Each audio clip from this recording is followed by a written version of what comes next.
Nazim मक़सूदोरिंदे भरपासे malaria जो मर्ज़ वबाई सूरत अख्तियार करे वियो आहे। हिक हफ़्ते दौरान ॿारनि समेत 5 ॼणा मलेरिया विघे फौत थी विया आहिनि। तफ़सील इन हवाले सां वधीक मालूम कयूं था शरीफ़ अली रिंद खां। शरीफ़, छा वधीक तफ़सील आहे इन हवाले सां?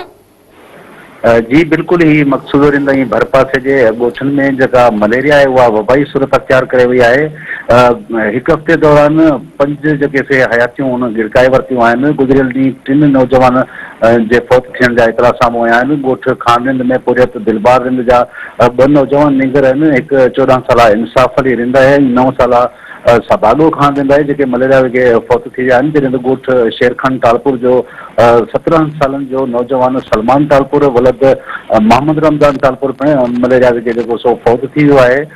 टिनी नौजवान जे फौत थियण ते हुननि घर में रोज़ राड़ो मथल आहे। इलाइक़े में सोग वारी सूरत ठहियल आहे। जॾहिं त मक़सूदो रिंद ऐं भरपासे जे ॻोठनि में मच्छरमार स्प्रे न थियो आहे, जंहिं करे मलेरिया जी जेका बुखार वारी वबा आहे उहा वॾी ख़तरनाक सूरत हाल ते पहुची वई आहे। ऐं गुज़िरियल 2 ॾींहंनि खां 5 नौजवान जेके पंहिंजूं ज़िंदगियूं विञाए चुका आहिनि, पर सिहत खातो अघूर निंड सुतल आहे। मलेरिया ते ज़ाब्तो न अचण सबबि इलाइक़े में जेको सो इंतिहाई ख़ौफ़ वारी सूरत हाल छायल आहे। इलाइक़े वासियुनि ऐं सियासी समाजी अॻुवाननि हितां जे जेके से उन्हनि ज़िले इंतज़ामिया तोड़े सिंध हुकूमत खां मुतालबो कयो आहे त ख़ुदा मलेरिया जूं टीमूं मोकिले जेके इलाइक़े में जेका हीअ वबा ख़तरनाक हद ताईं पहुची वई आहे, इन ते ज़ाब्तो आंदो वञे। जॾहिं त हिन वक़्त ताईं को बि मच्छरमार स्प्रे नाहे थियो ऐं न ई वरी जेके मच्छरदानियूं ॾिनियूं वेंदियूं आहिनि बलदियाती चूंडियल नुमाइंदनि जे तरफ़ां उहे पिणु ग़रीबनि खे न मिली सघियूं आहिनि, जंहिं करे हीअ जेका वबा आहे उहा इंतिहाई ख़तरनाक हद ते पहुतल आहे। ऐं जेके लोकल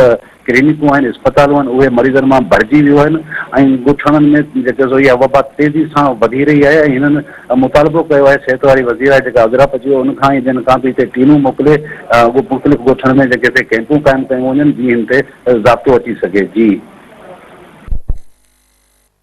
शरीफ़, तफ़सील ॾियण जे लाइ महिरबानी अव्हां जी।